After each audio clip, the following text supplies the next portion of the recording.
global supply chain and business receding dramatically, everybody has undergone change. So we need to re-examine our purpose and have the congruence of purpose with strategy. Strategy is a detailed working plan to achieve your objectives. And when we talk about strategy, we talk about business, we talk about growth, we talk about profits, we talk about human capital, etc.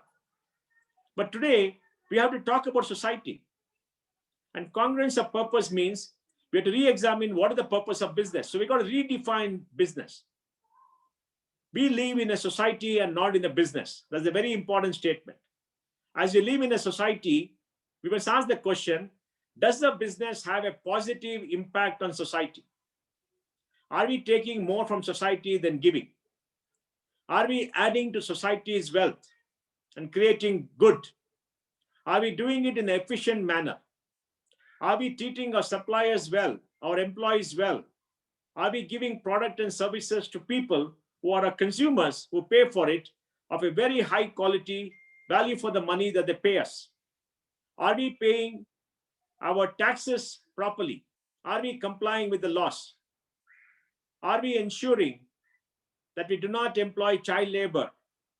We do not discriminate in employment. And we do not do things which society could consider to be wrong, because people could discover and it could go all over the place.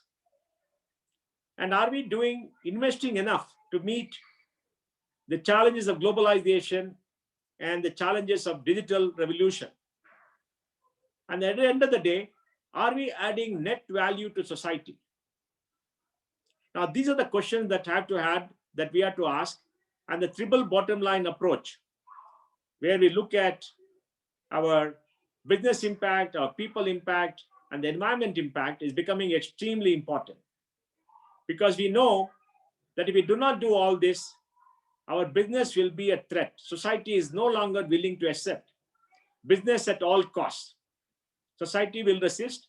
Society will talk. There are lots of people there who think very differently. So we have to relook at our purpose. And the purpose has to be for every business.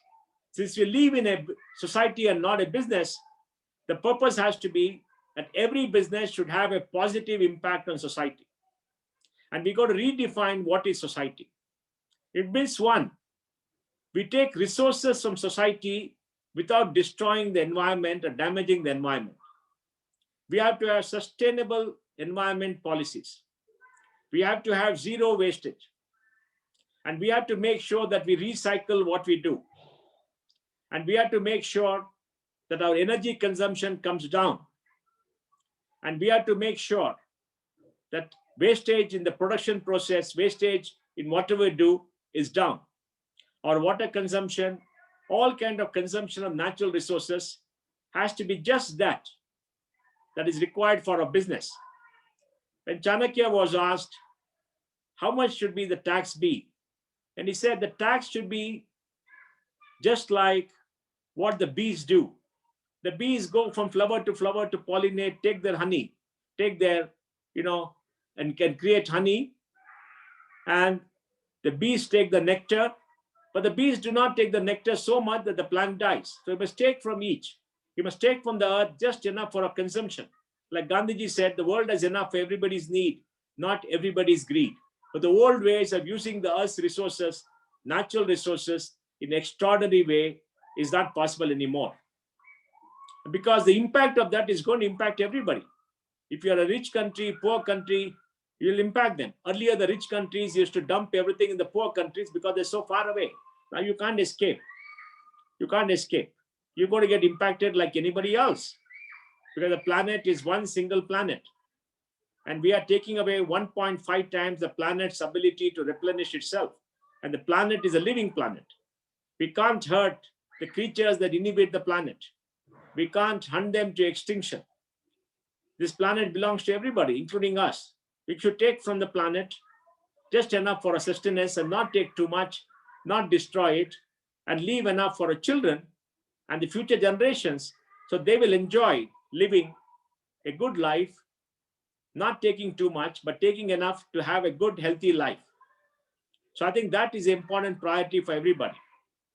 Second, we have to make sure whatever we do, we treat all the stakeholders well. Who are the stakeholders? Our consumers are our stakeholders for a business, because without the consumer, you can't survive. The consumer is the one who pays your money, puts food on the table. So you have to make sure that the consumer is well taken care of by providing very good services for the money they pay, by providing good products, and making sure we respond to the need, we respond to their complaints, and we make sure that we have customer delight and build up annuity and loyalty. Because we know that if consumers have choices, democracy is a question of choices. The ability to make a choice and the availability of choices. In a democratic society, there are choices available to everybody. Maybe people don't have the empowerment to make choices, but more and more people are getting the ability to make choices. The availability of choices and the ability to make choices are extremely important. And this is going to expand. And consumers will reward you disproportionately in case you give a good product, but will not forgive you and will damage you disproportionately because they have other choices. And it's very important to make sure the stakeholder, the consumer, is taken care of. Next is our employees, because human capital is the most critical input for any business. Why is that? Because natural resources are innate. Money is something that has to be used. And everything else that goes into what you produce as a product or a service is something that everybody can get. But what is the magic? What are the catalysts that takes all this material and converts that into a product? And that is the human capital, the people that you employ. You should get the best and most productive people in your employment. And why should good people join you? Good people join you because you respect people. You create an environment where their aspiration and the corporate aspiration are getting aligned more and more. Environment not only in paying high salaries and buying them, because people too have a choice of where to go, when to work. A situation is coming where highly educated, talented people can go wherever they want, and they are the innovators. They are the people who make things happen. They are the people who are required. Now, if you respect them, create conditions where they can grow, their aspirations are met, not necessarily the highest aspiration of compensation otherwise, which people try to do, because people work for good compensation. They also work for respect. What is respect? They feel happy. They feel wanted. They feel that they're being heard. So open communication, treating people well with respect, listening to them, involving them in decision making to the maximum extent possible, and taking care of their material needs to whatever possible is very essential to attract the right talent. And young people today are becoming idealistic. They want to know whether your corporation and your business is sustainable. They want to know whether you have a positive impact on society. And they want to know whether you have a very open, non-discriminatory policy for people. And these are essential things that have to be done in every business. So the congruence of strategy with purpose as regards people is very important. The next is about your vendor partners, people who are your suppliers, people who work with you. Because everything is not made by you. You buy from others too. You're part of a value chain. They could be input suppliers, they could be distributors, they could be others in the supply chain to reach your consumers. They're all required because you can't do everything. And if you try to do everything, then I think you'll stop being competitive, because there's a limit to the managerial capacity anybody could have. And I think it's extremely important that you treat them well. When you buy goods and services, you have to pay them on time, not use their capital, not delay them. You have to treat them with respect when you negotiate. And you must make sure that you keep your commitments. And you must make sure that you honor your contracts.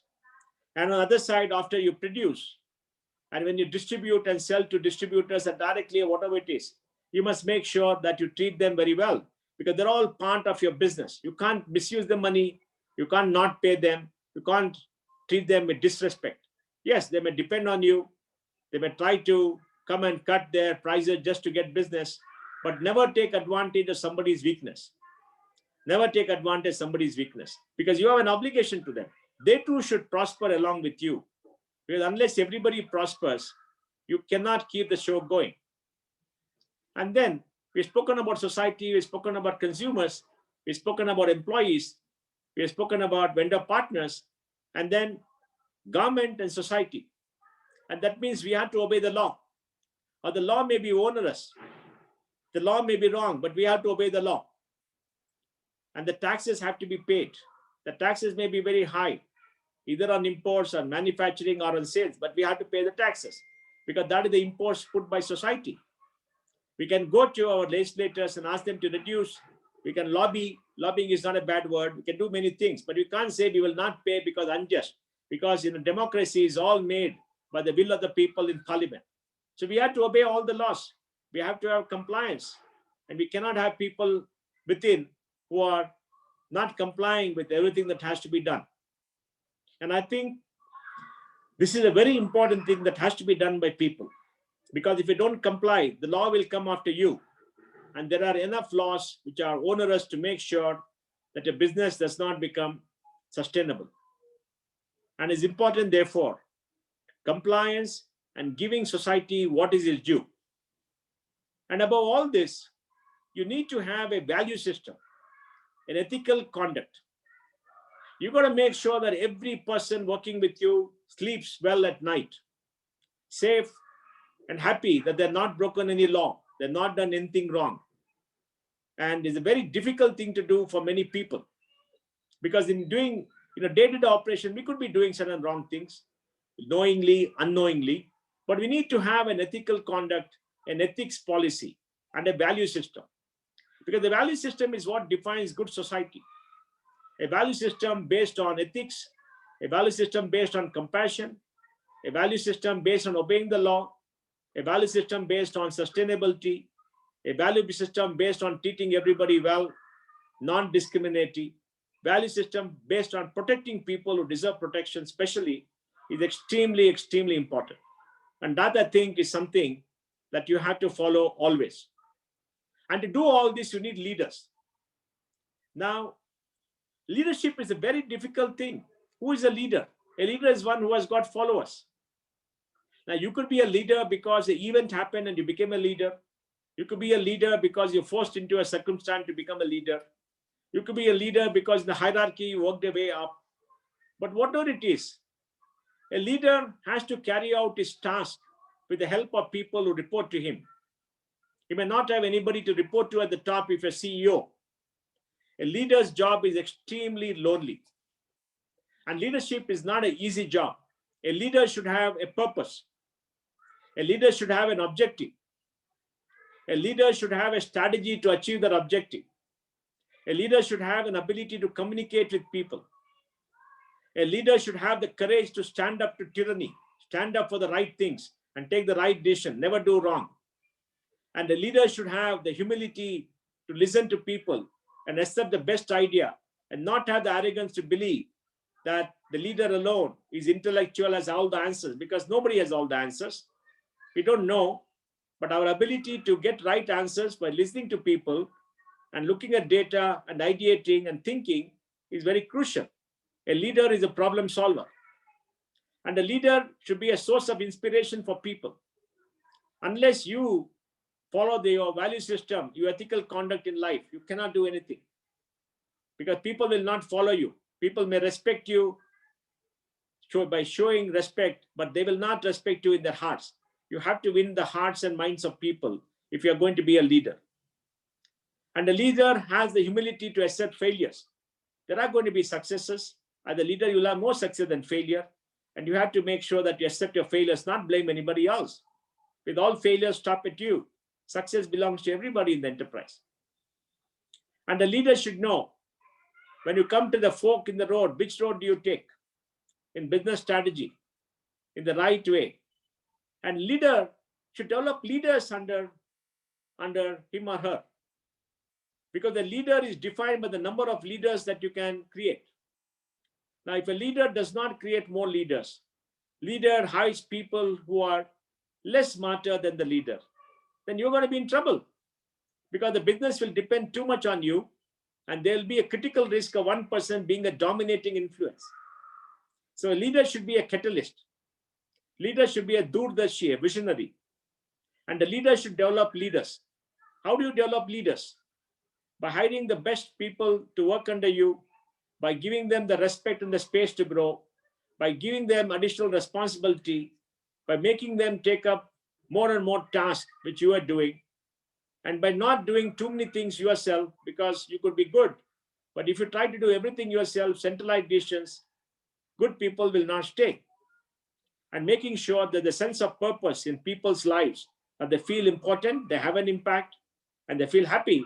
They're working in an environment where their aspirations align with corporate aspirations. And that is a very hard job for any leader, because as leaders, everybody believes that you are the best, that you can perpetuate yourself. You can carry on and on.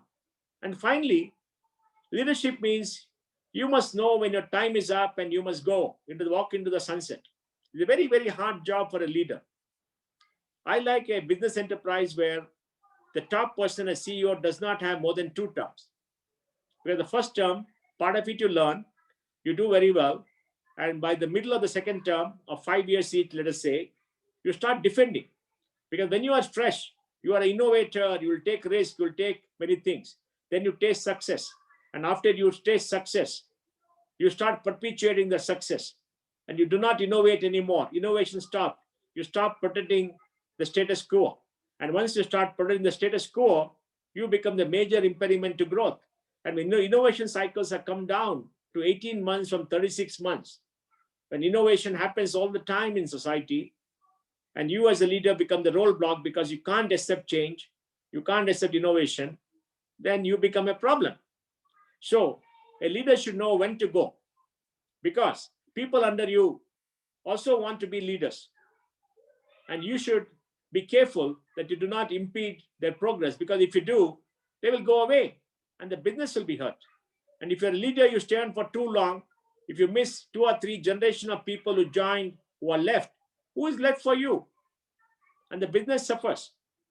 And that's why people who have built businesses in the bigger countries as proprietors, as sole owners, gravitate towards becoming managers when they accept outside capital.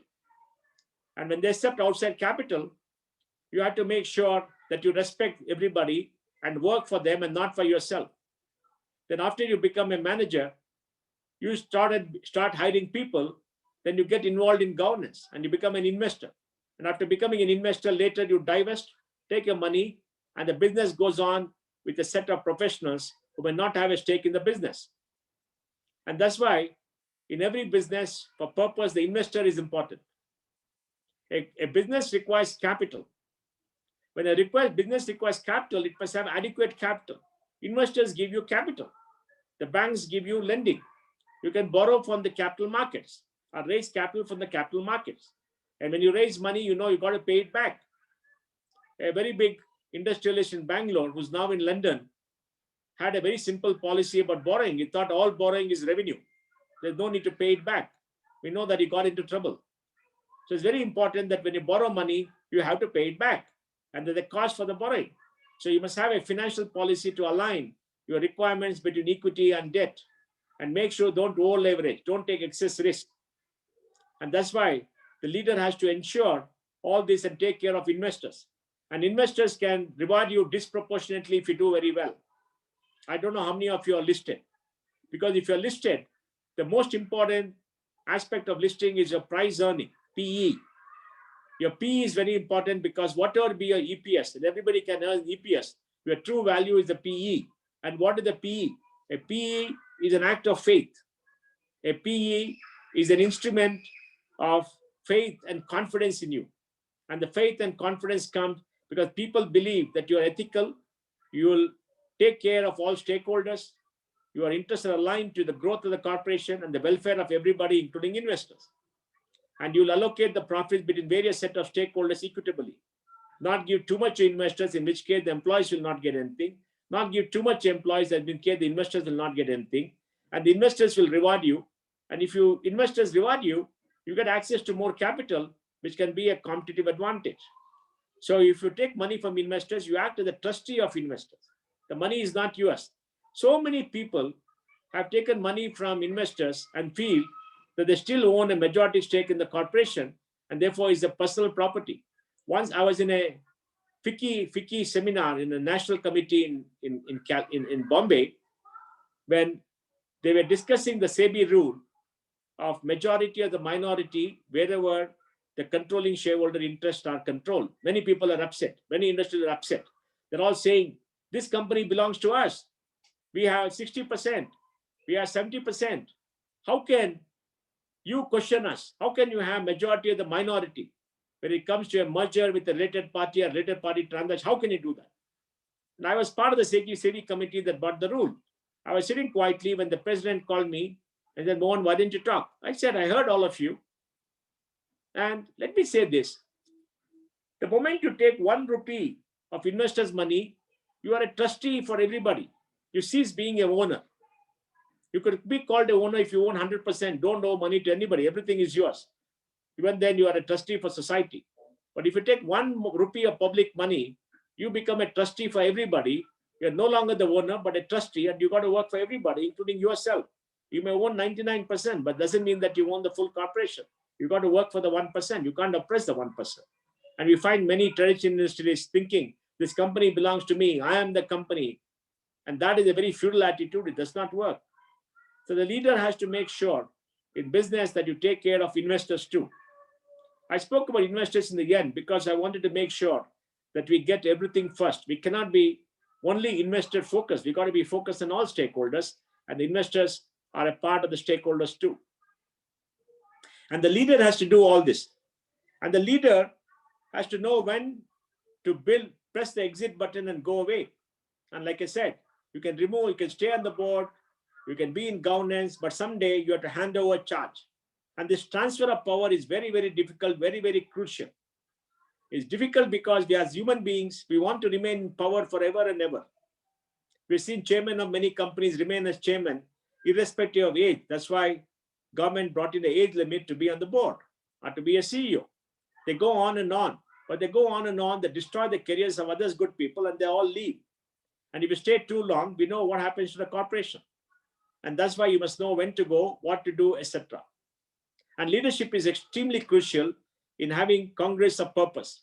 And the leader should have the purpose, and the leader should be able to do all this. I think this is important.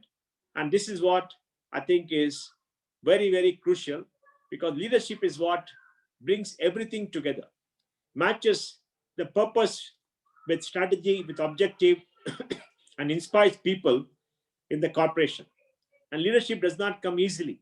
It comes with obligation.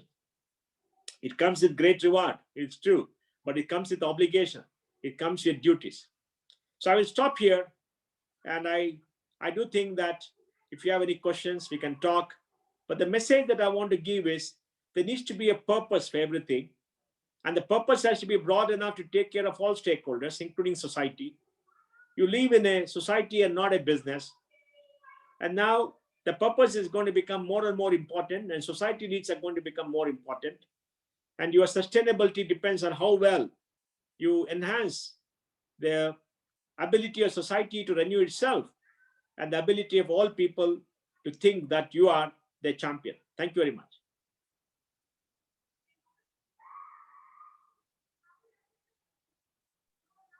Thank you, Mr. Pai, for that very, very thoughtful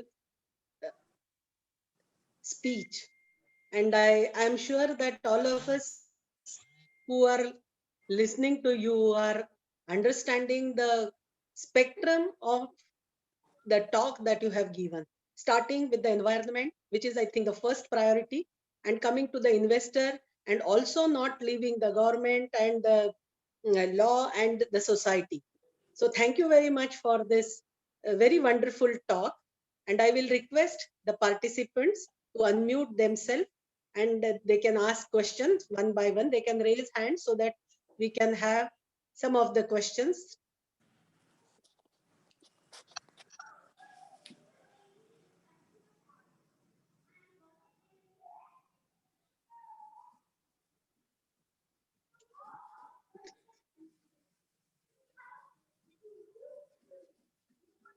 sir, till the time the participants collect their thoughts, maybe I can ask you that the point of when to stop as a leader is a really very challenging decision. And people anticipate that when should someone retire, when the Sachin Tendulkar should step down or Dhoni should step down and the leader should step down. I think there has to be some rule. I do not know what is the rule, but then how do I understand that I should step down as a leader? And for our young leadership programs, students, it is not right now, but then it is important aspect that where to stop. So if you can throw some light on that. Well, I think, everybody deserves a minimum tenure, because as a leader, you need a minimum amount of time to have an impact. That minimum could be, let's say, 5 years. 5 years is a long time in business. And I think, in government too, 5 years, 10 years is a long time. But in government, you have to win the approval of people every 5 years, right? Whereas in a business, you can perpetuate yourself because you can have board members who want you, because they're also happy with you and you have performed. So that a minimum tenure is required. Then when you renew a tenure, you've got to ask yourself, are you being innovative? Are you able to influence growth? Do you have the energy to do it? Second, you got to ask yourself, are there people in the enterprise who can step into your shoes and do something and do the job that you are doing? Have you become indispensable? Because if you have become indispensable, you're not done your job. You're not developed leaders under you. And the third thing which you have to do is, what do you want to do with your life? Because for so many accomplished people, the business becomes their life. But life is much, much bigger. I joined Infosys in 1994. That time in 1994, I was 36. I joined Infosys, I was the CFO. Then I became a board member in 2000. Then in 2005, I went to my chairman and told him I want to step down as a CFO. He was very shocked.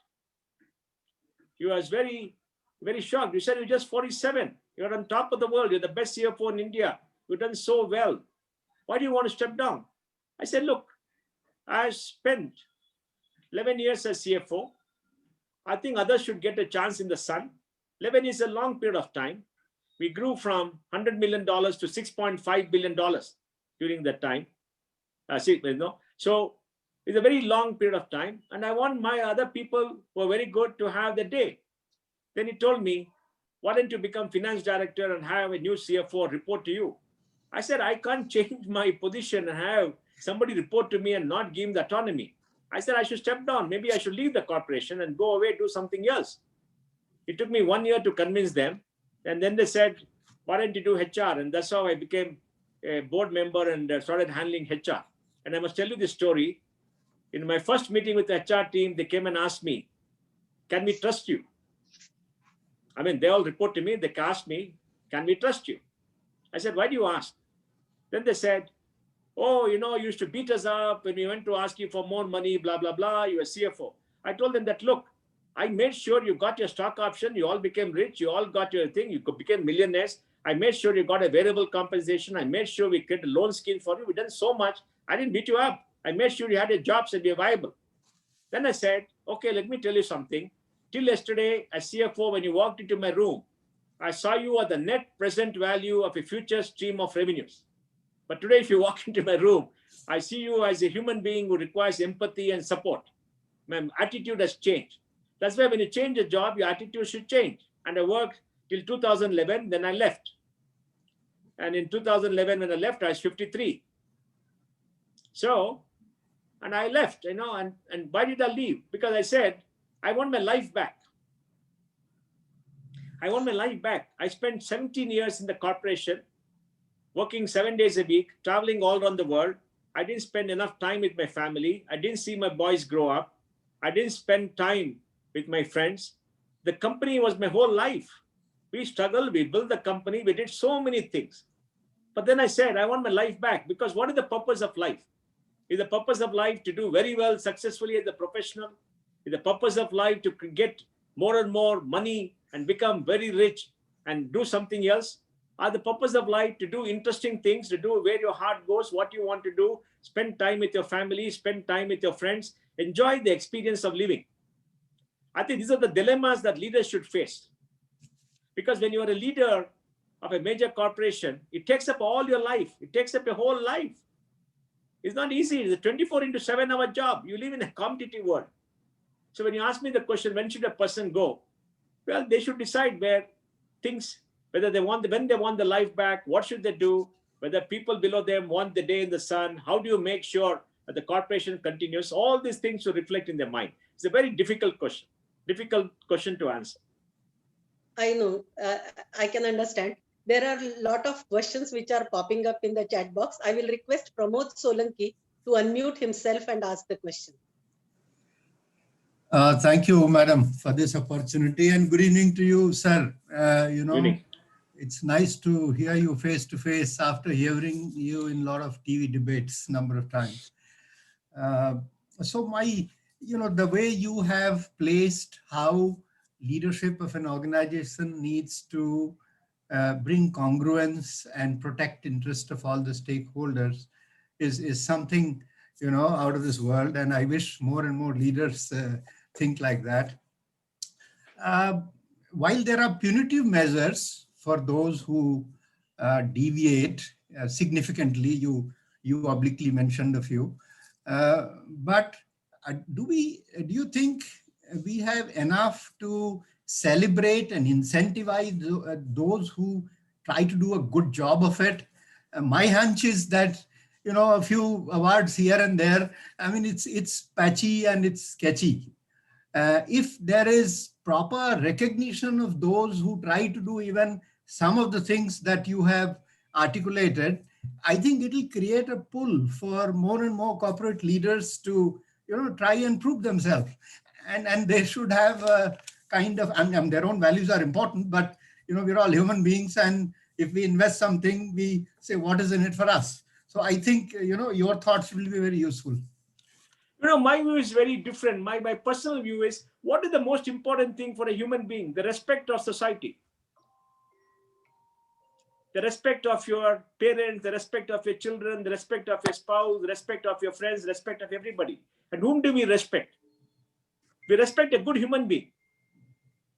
And in business, whom do you respect?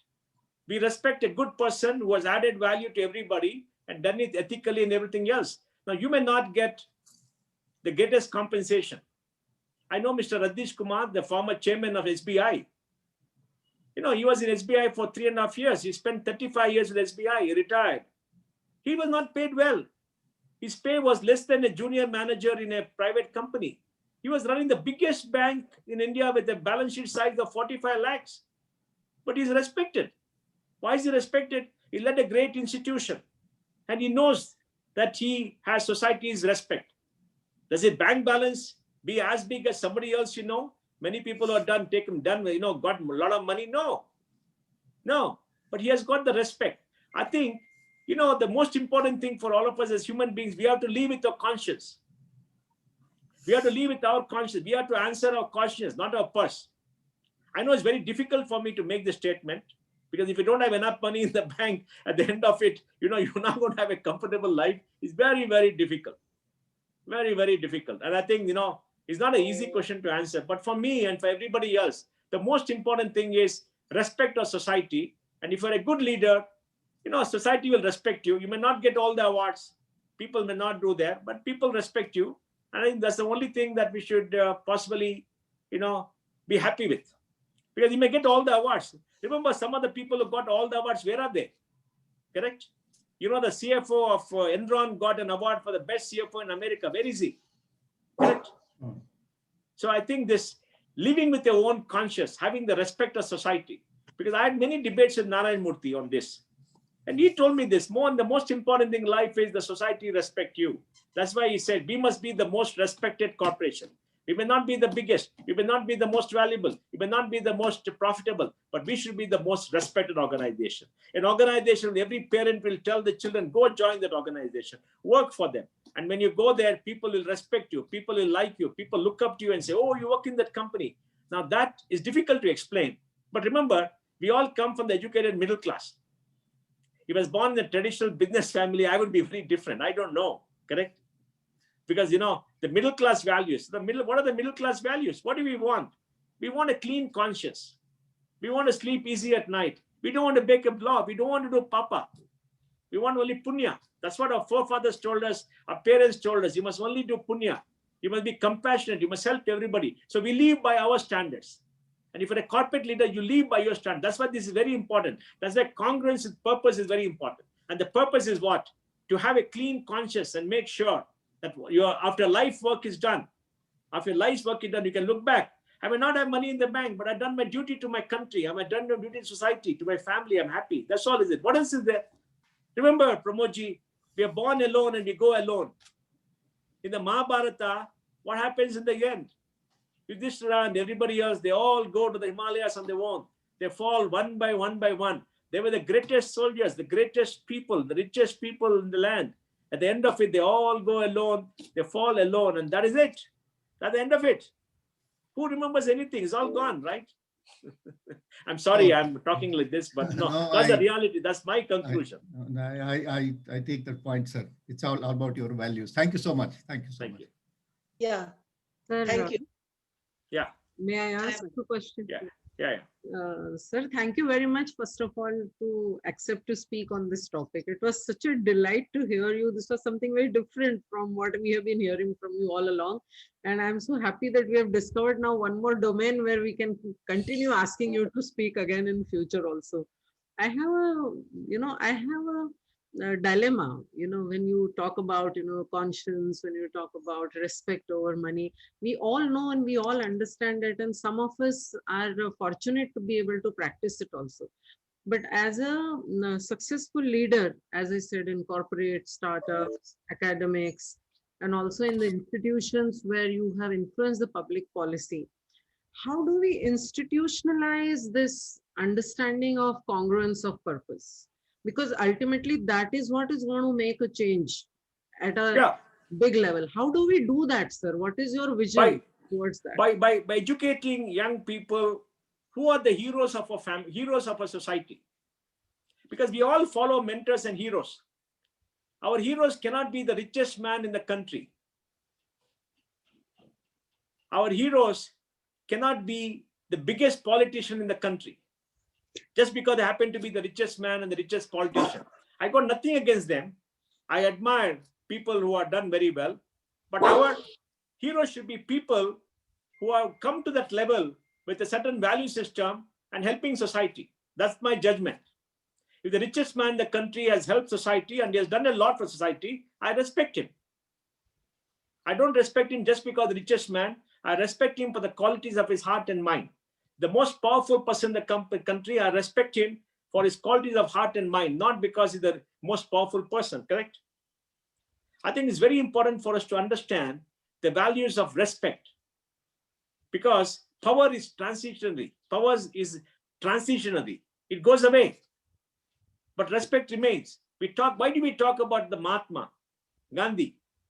Gandhi was not a rich man. Gandhi lived very poorly. He wore the ordinary dhoti and the stick of an ordinary Aam Admi. He was born rich. He was born okay. He was a barrister. But look at him. But he is the Mahatma. Why is that? Because purpose, congruence of purpose. Correct? His purpose was to liberate us. He did it. He sacrificed everything. None of his family members went into politics. His own son went against him because he didn't support his son to become a lawyer. He sacrificed everything. He made his wife clean toilets and everything else because that's his value system. And it's difficult to understand the man. Why do we respect him even today? Why does the world respect him? Why do we respect the Buddha? 2,500 years, 2,600 years gone. Why do we respect Shankara, Prophet Muhammad? Why do people follow them, right? They respect them, correct? Because they had something unique in them. So I think it's extremely important for us to understand this, and that is how business is. But everything is transitionary, correct? Hitler was the most powerful man. He did wrong. Nobody. Aurangzeb was powerful. He did wrong. Nobody remembers that. Some people do, but it's wrong. But you understand what I'm saying, right? That's why human conscious. What is the essence of a human being? the essence of a human being is the ability to feel for others. Because as animals of the animal kingdom, being a human being, we want power. We are all alpha males, alpha females. We want power. The right to dominate people is there in nature. It is natural to everybody, natural to human being. We have that, we want power. But as human beings, as thinkers, we moderate that hunger for power to make sure we don't hurt anybody else. Because we can hurt people. We can do many things wrong, get away with it. But you can't get away from your conscience. And the conscience is there in your soul, in your memory. That conscience. And the conscience will prick you sometime, somewhere. Correct? So it's a very, see, you must undergo this personal transformation. And it can only come when you have great leaders. So I think, it is what your mothers teach their children. It is a mother in the family who teaches children the value system. The mother does a good job. They'll be great citizens. They'll be great leaders. And they'll be happy. And what is happiness? Happiness is contentment. Like Gandhiji said, happiness is not being very rich. Happiness is not, wanting more. Happiness is being contented with whatever you got and whatever you want to get. Because how much can you eat? How much can you consume? How big a house can you build? How many properties can you buy? Yes, you can do a lot of stuff. Important. It's important. I'm not demeaning that. By the end of the day, are you happy? Happiness comes when you make peace with yourself. Am I right? And when you have good health, take care of your health. So I think these are, this is the dilemma that you go through, Jaya, and you have to sort it out yourself. It's very individualistic. But a society, so long as you respect people who have done good for society, we are fine. I'll tell you a story. When I was growing up, I graduated in 1979 from college. I finished my CA in 82. India was a broken country. India was a broken country. Who are the hero society? Karim Lala, Haji Mastan. Why? They were rich people. Because there are no jobs. There was nothing. We graduated, we went in the work. Of course, I got 11 jobs because it's rank holder in CA. But many people had no jobs. You hardly got any money. You're nothing. Because the economy was broken. It's gone. And the Diwar movie epitomizes the anger of my generation. Diwar, right? He says, Mera baap chor hai. Remember that? See, that anger is there. Then he does wrong. He becomes a smuggler. He makes a lot of money. He does something else. Then he tells his younger brother, Mera paas paisa hai, mera paas bangla hai, mera paas gaadi hai, tera paas kya hai? He said, Mera paas maa hai. Now look at the philosophy behind that explains leadership. I got everything. What do you have? I got self-respect. My mother respects me. And did that mother respect the elder son? He was the son. She liked him. She wants him. She can't disown him because he's a son. A mother can never disown a child. But she told him, you did wrong. This is not what I brought you up for. And he thought he was doing all that to make her a comfortable life. See, these dilemmas in life come. So we have to sort it out. It's not easy to explain. We have to experience it. You have to grow up. And, it's not a management thesis that you can teach in a class. Thank you. Thank you so much, sir. Thank you so much. Thank you. I'll request Mr. Vijay Reddy for his question. I'm sorry, I'm taking more time to explain because, this is a very emotional thing. We want to hear your opinion, sir. Thank you. Thank you for that. Mr. Reddy, please unmute yourself. Vijay Reddy. Mr. Pai, it's very interesting what you're saying. Sometimes the questions are longer than the answers, but here it's a delightful situation that the answers are sufficiently in depth. Yeah, over to you, Vijay Reddy.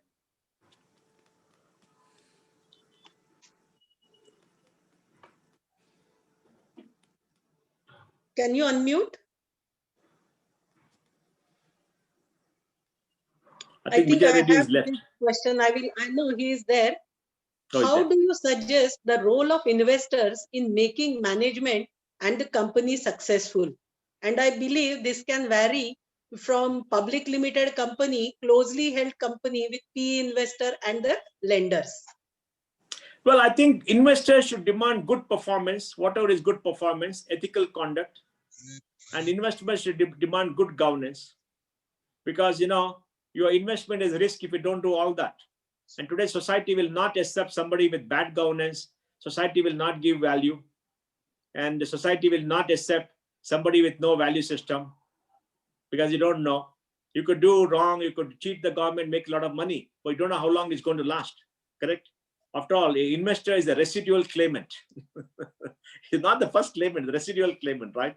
They only get profits in unlisted companies if you only after everybody else gets paid. That's profit. I mean, if you don't pay, there'll be no business.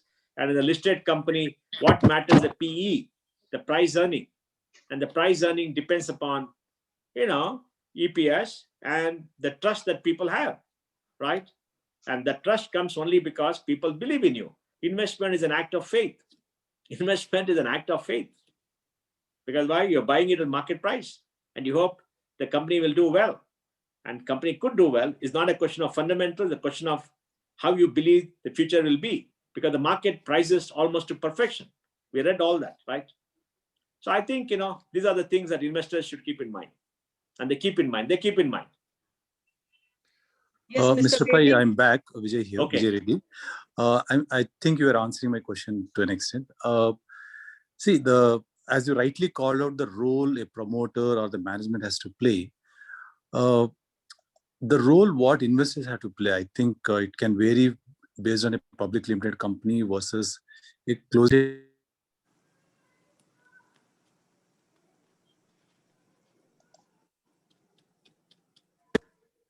And even to an extent, the lenders, the creditors also have a strong role to play. We have seen some of the cases where lenders not cooperating and the promoter really struggling, or he had to sell out the company, whatever. So how do you outline if a corporate or a business has to be successful while the promoter and the management has this significant role to play? Similarly, the investors being there, how well they have to play their role to make it ultimately the company successful and the final shareholders. Look, let me say, the investors have choices in a public limited company. You can hold the stock, you can sell the stock because it's liquid. Correct. Yeah. So you have choices. So you make a choice depending upon how you see future performance. You make a choice based upon the trust you have in the business, because business goes to up and down, and that this is a good business where people are good, they're doing the right job, and you have to be patient. They understand all that, right? And in a private limited company, even the lenders know that you've given money and you have to be patient. You'll get your money back.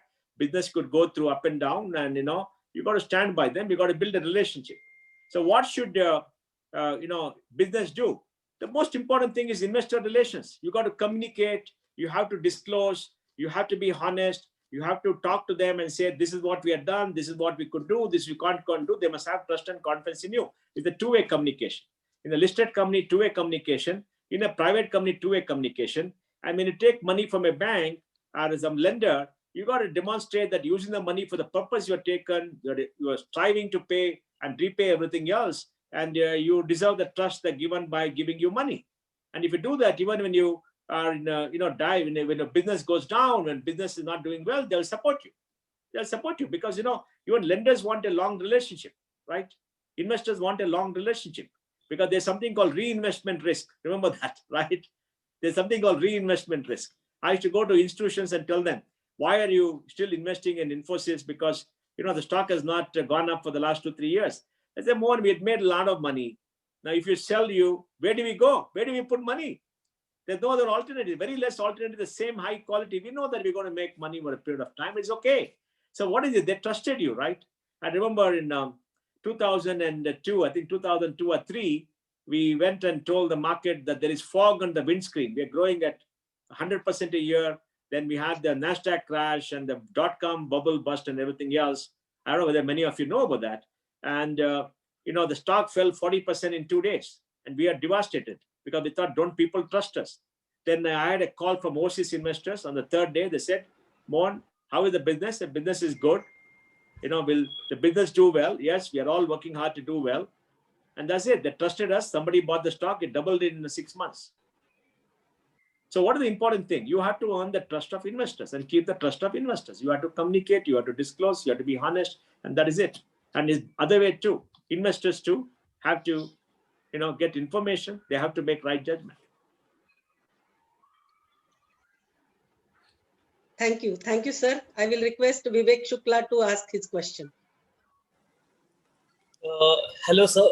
Hi. Sir, I'm a young professional as of now, and I'm in a dilemma to decide whether I should be a specialist or a generalist. That means I should go for depth or breadth. And because I'm having this issue, because I have the question, because as you must be knowing, like in the manufacturing industries previously, the automation has removed many of the tasks that were being done by previously people. Similarly, in IT and other domains, the IT is making like the AI and the automation is making most of the specialist jobs as obsolete. It might make it in the future. So like, what would be a better strategy, like, if Okay. for the You know, future? to be a successful professional, you need one big attribute. You need to have a problem solving ability. What is the problem solving ability? The ability to look at generic instances and make specific decisions. So you should be able to collect data, identify a problem, collect data, and try to look at many solutions and identify the right solutions. So the attitude of mind should be problem solving. And the second thing you need is what I learned in my CA course. They said in the CA course, you must have working knowledge of many subjects and specialized knowledge of a few. So to be a good professional, you need working knowledge of many things and a specialized knowledge in 2 or 3 things. And the specialized knowledge should get deeper and deeper and better. Because even if you automate, even if you do things, remember it works in an algorithm, and the algorithm doesn't take care of many areas. It only does take care of maybe 70-80% of instances, and life and business throws up unique instances. So you need to have a working knowledge of many things which affect you, and you need to have deep knowledge of 2 or 3 things, not 1, 2 or 3, just to have a portfolio of very specialized skills in your area of operations.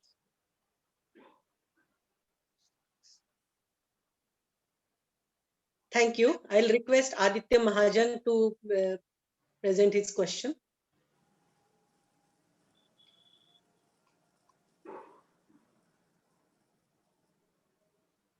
Aditya, please unmute yourself.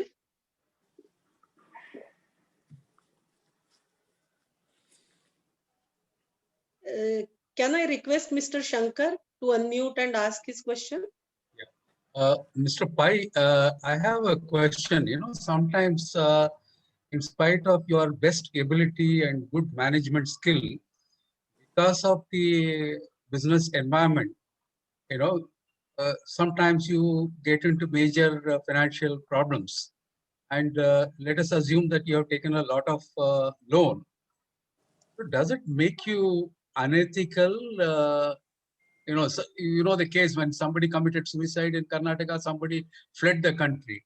But can you term them as unethical for having borrowed beyond their ability to repay? Well, I would not term them unethical for borrowing beyond the ability to repay. I would say it's a mistake, but I would certainly say unethical to go away from your creditors. You must face your creditors because they have trusted you, given the money, and you must try to work for a resolution. And it's very important to work for resolution and demonstrate to them your commitment to solve the problem. For example, that particular person was a very revered business person, very well respected, borrowed too much of money, made a lot of mistakes. The arrogance was so high that when the Supreme Court of India set up a small group and asked the bankers to come to a settlement, the bankers asked for a certain amount. He refused, trying to drive a better deal. And if the Supreme Court had, he had worked with the Supreme Court and others to come to a conclusion, he could have got away. He had enough money to do that, right? You must demonstrate if you've taken money, you are willing to sell all your assets to pay back your liabilities to the maximum extent. You can't say, I will not sell my assets, I will disown everything else. That is not acceptable because that is against your conscience and, you're not going to escape. So I think, these are dilemmas which based upon your value system. Ultimately, what happens, your ego gets you. You live in a world of make-believe, right? And that, I think, is wrong. So I would hold that against that person. Not the fact that he borrowed more money. Yes, he borrowed more money. Maybe he made a mistake. Maybe he was optimistic. those things happen in business. We make errors of judgment. Sir, we still have some more questions. Can we have please. them? Yeah, please. So Aditya Mahajan will be the next person to ask the question. Aditya?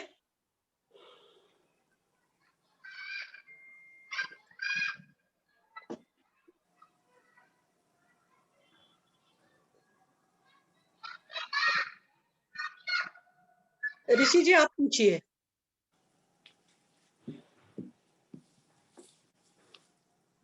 You are unmute. Please unmute yourself. Rishi ji? Hello, I'm audible. Yeah, now you are audible. Good evening, sir. Great points and great talks. I think the points which you mentioned was really awesome. Like a leader should hang the boots. That is the best at one particular time. My question here is that in the pandemic time, the corporates tested the work from home scenario.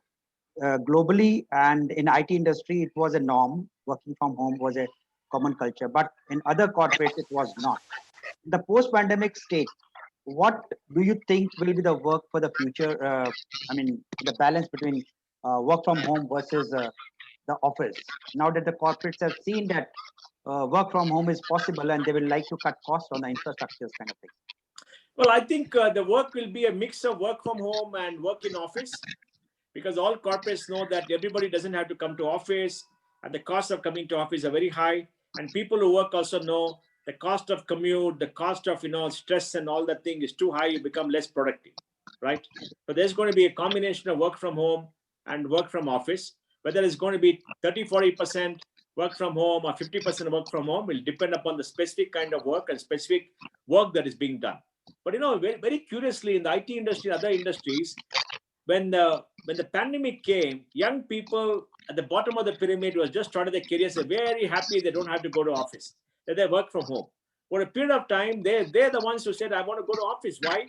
Because they didn't live in big houses. They were very, in small houses. They're paying guests or staying in small houses. The novelty wore off. And the quality of life in their offices with meeting people, talking to them, going for coffee, gossiping, having lunch and dinner, socializing was very, very exciting, which they missed. And then there were a set of people who were in the middle, married with children, and they too said, work from home is fantastic. I'll take care of the house. I'll take care of it. Then you got a husband and wife with two young kids. Kids are home. They don't go to school. You got to take care of them the full day. And you got to cook. You got to clean. There's a problem. We heard so many stories. They also say, I had enough. I want to go back.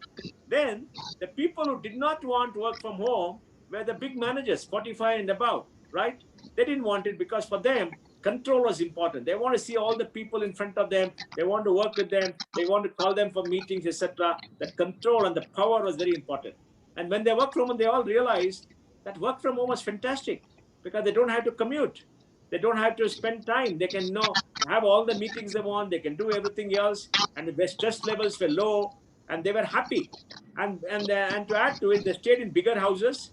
They probably were empty nesters. The children had grown up and left, or where they didn't need them, and they had big houses, and maybe the spouse is working. Spouse will be in one corner, you'll be in one corner, and you're quite happy because you didn't have to go out, didn't have to do many things. You got all the things by delivery. You could do everything else. It was very relaxing, right? And the stress level is down. Everybody was coming along. Yes, there's a problem of control. So it impacted different kind of people differently. I spoke with Radish Kumar. He told me that they're having work from anywhere. And all the people in head office are working from home. Of course, being chairman in a fabulous house in Bombay, very big house, etc. I mean, it is good with home office and all that, but that's different. But the fact remains that senior people like that work from home. I think they'll be reluctant to travel every day in a car, on a train, or a commute, go to office, hanging about, do all that, and go back. It's painful. I'm sure, Madam, you too. I don't know whether you like work from home or you want to come to the college and sit there and listen to everybody. I don't know. It all depends. So I think there's a varied mix all around the world, the same story. And most people in the US have realized that you don't have to have all the people in the office. You could get work from anybody around the world. And it is more cost effective, is much happier. And many people from New York and California are going away because they don't want to stay in California and pay the high taxes. They don't want to stay in New York and pay the high taxes. They're going to Texas or Arizona somewhere where, they pay lesser taxes. So I think the entire way of working is now under question. Thank you. Aditya Mahajan, can you unmute yourself? Yeah. I'm there. Thank you, ma'am. Good evening, sir. I think probably you might have answered this. So my question, or perhaps I would like to have a viewpoint from your end. So goal congruence, it cannot be a perfect match every time. Yeah. So what are your views on the same, sir? Well, you and optimize it. how can one person be deal about it? Well, you try to optimize it as much as possible. Some things are no. Complying, non-complying is no. Destroying the environment is no. It has to be 100%, correct? Non-discriminatory policies is 100%. But in other execution areas, you try to optimize. You know that you're not going to get 100%. You strive for it. Because today, please remember, some things are strictly no. Can you sexually harass anybody? Is no. Not acceptable at all. Zero tolerance, correct? So you got to look at all that and say, these are the rules. We have to stick to it. Come heaven, come hell, whatever it is, we got to stick to it. And here, of course, it depends on what happens otherwise, and we work. Mr. Pai, I have a question for you. I will request Keyur Shah to you had the best of experiences both in corporate as well as in academic institutions. Would you believe that there are certain qualities that distinguish an academic leader from a corporate leader? Very much. Because remember, an academic leader is focused on improving the educational experience of people.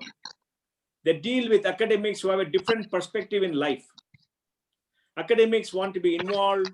You can't push down decisions down their throat. They rebel. They want freedom to work within their area of operation. They have a certain style.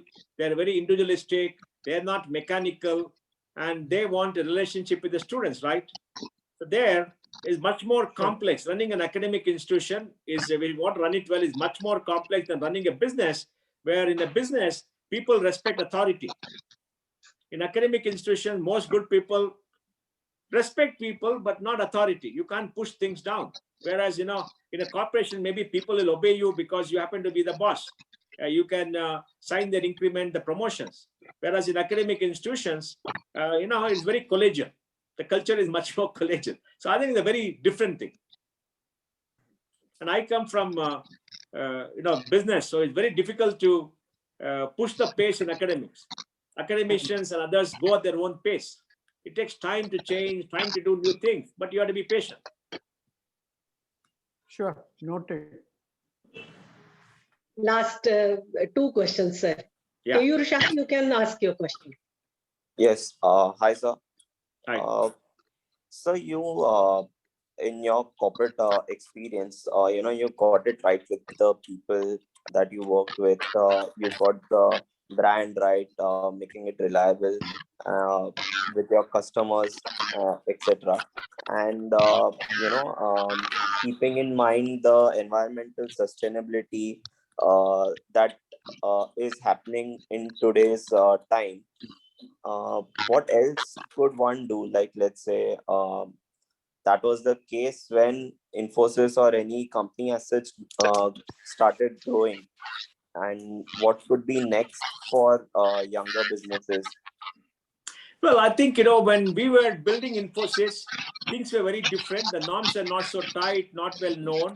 Not that we broke the law, we didn't break any law. We treated people well, we shared well, and we put in environmentally sustainable policy long before it became a need. For example, today, Infosys is the most environmentally sustainable business in the world because we started 12, 13 years, 14 years back and started putting all the norms. We cut down energy consumption by 50%, water consumption by 60%. We achieved that over a period of time, but we were doing best in class for a long period of time.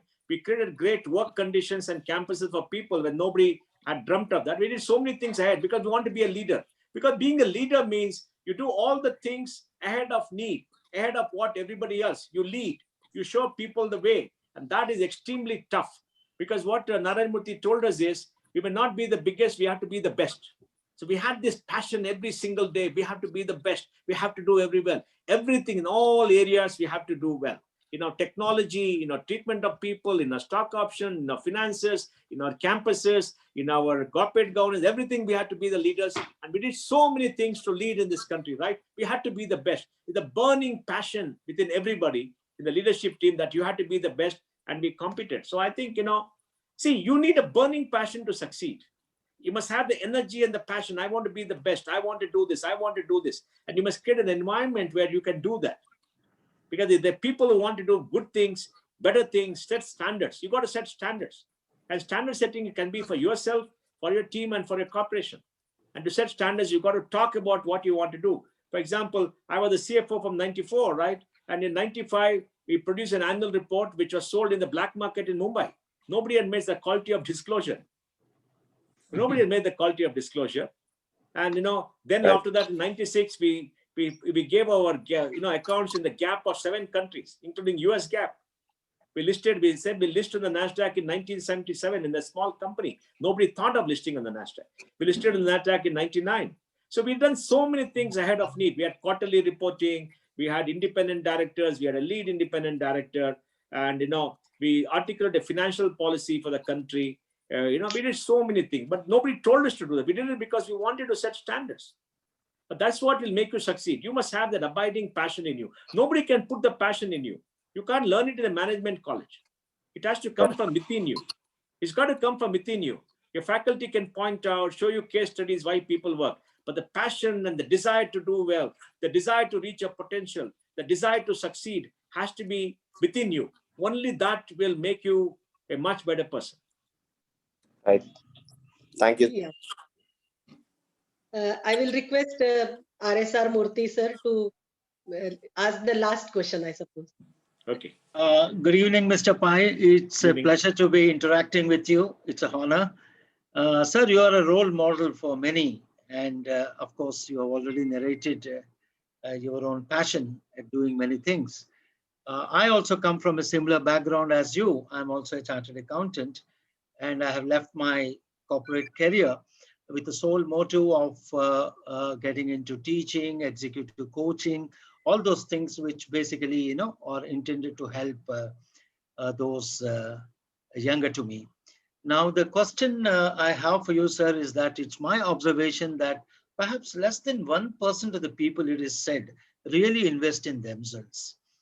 Do you agree with that, number one? And number two, well, of course, for somebody like you or me, I know you have much greater experience. How do we go about this? Because I personally have left my corporate career where I was well paid, and I'm not disappointed. But the fact is that I don't see the same level of enthusiasm of learning, investing in oneself. Yeah, thank you. I was in Rome on a holiday. When I turned on the TV, I saw an interview by Warren Buffett. Somebody asked him the question, Warren, what is the best investment a person can make? And he made a very profound statement. The best investment people can make is to invest in themselves. And the best investment gives you the greatest returns. Because, you get more educated, you get more trained, you get more learning, you understand more, you read more, etc. And that people should understand, because you have to live with yourself. And you have to become more and more valuable, more and more, more and more better in your career, and more problem solver.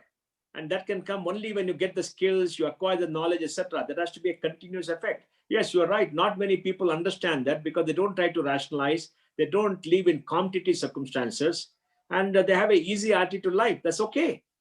But that's okay.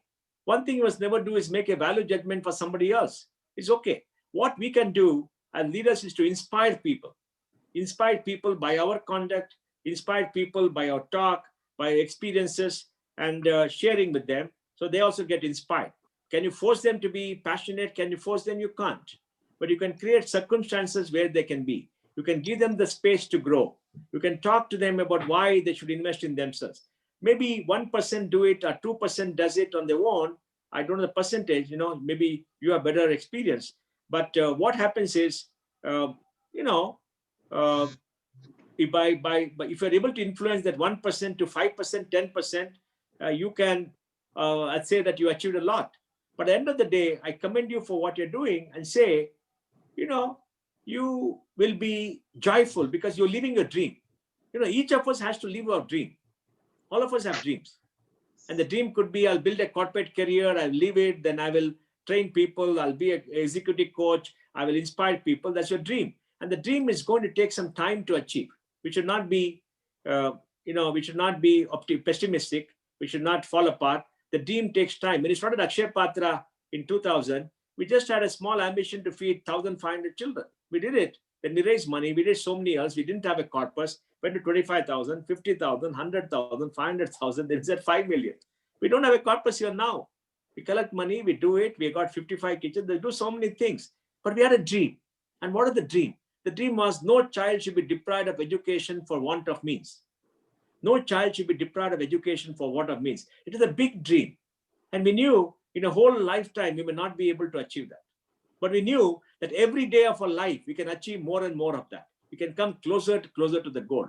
Because this is optimistic. No child should be deprived of education because of means.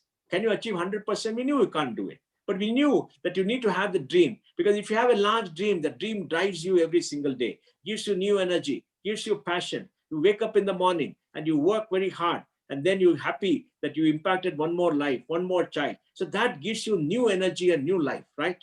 So you need that. And every day, if you're able to achieve a little bit more, you do that. Because remember, at the end of it, you have to live with your conscience. You have to live with your dreams. And everybody has their dream. The dream could be small, chinna chinna asai, or the dream could be large. It doesn't matter, but you got dreams, you live for it. Thank you very much, Mr. Pai. Thank you.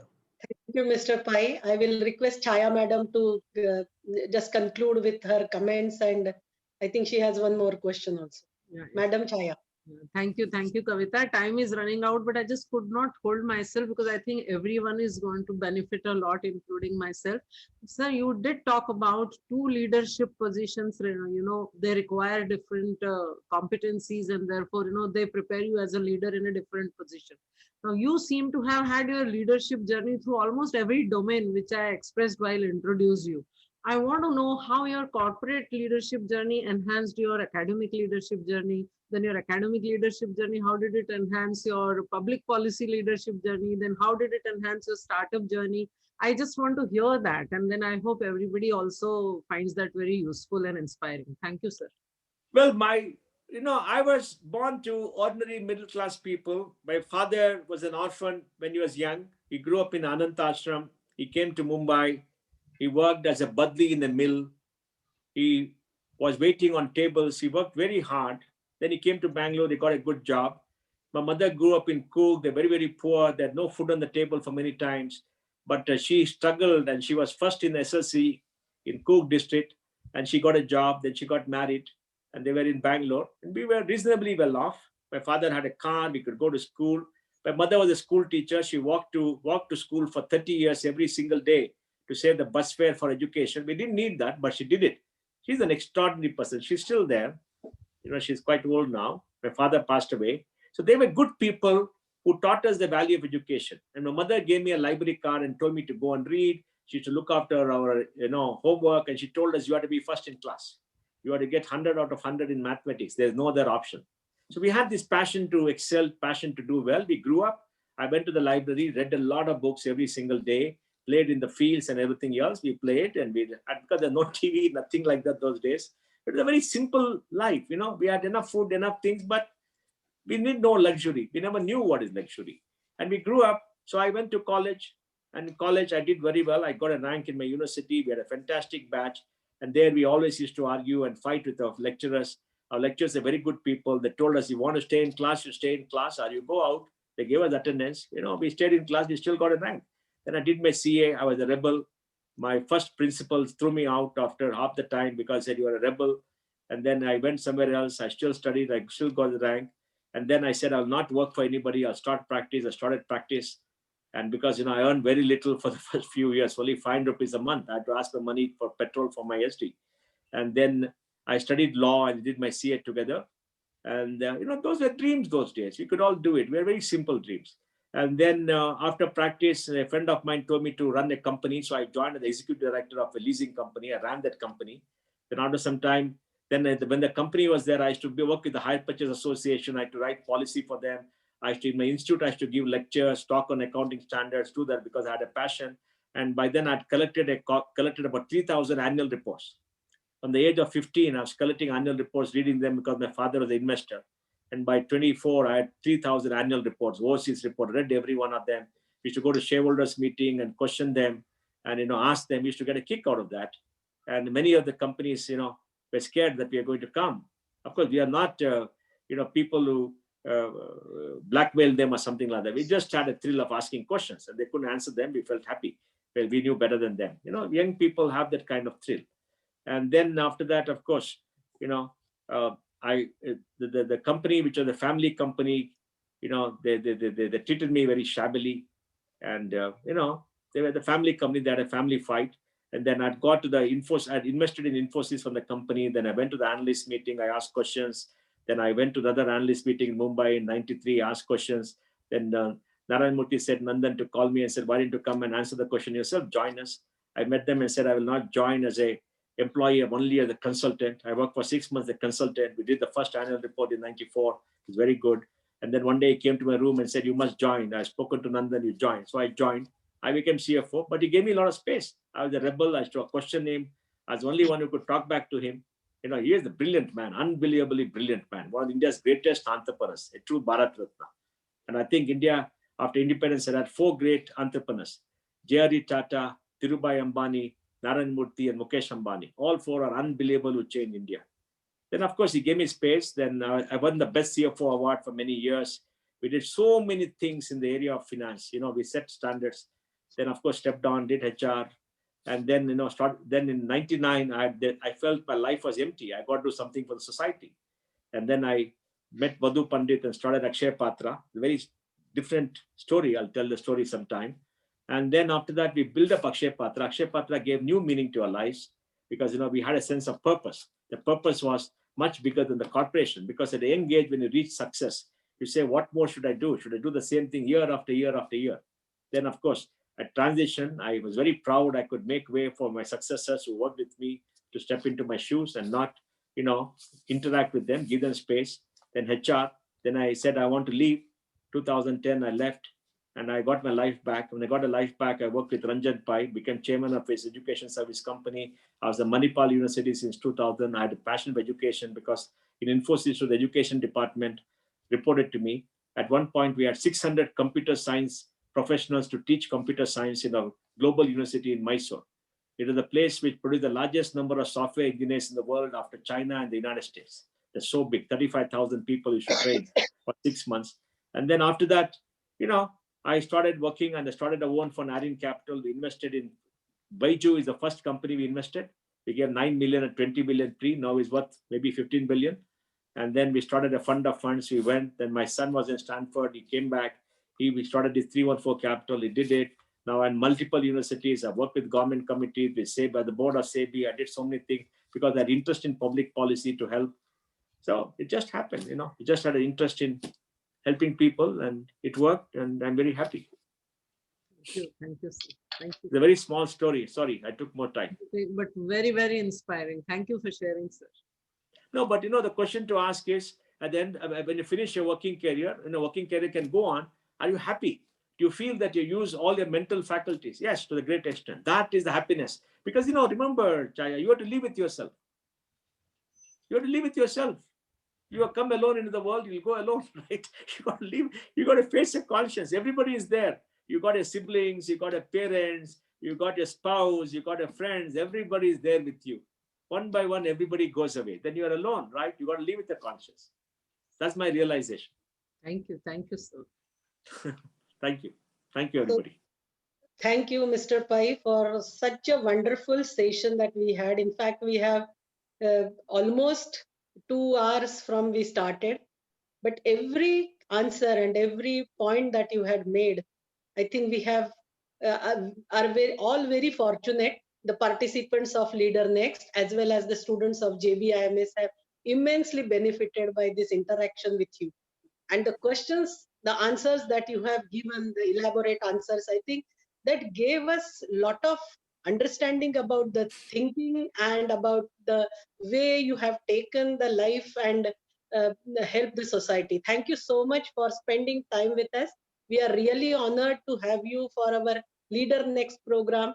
And definitely, as Madam Chaya Sehgal had said, that we would like to hear from you other story of Akshaya Patra also, where you have really made difference to the society. Thank you so much once again. And thanks to all the participants and the invited guests for this session. It's a brilliant session that we had, and we are having the series of similar kind of Leader Speak series, which we will be sending you the invitation of. Do join us for this LeaderNXT program. Thank you so much. We'll close here. Good night. Thank you. Bye-bye. Thank Bye-bye, you. everybody. Thank you Thank you very very much. much. Enjoyed being with you. Thank you. Namaskar. Namaskar. Namaskar. Thank you. Thank you.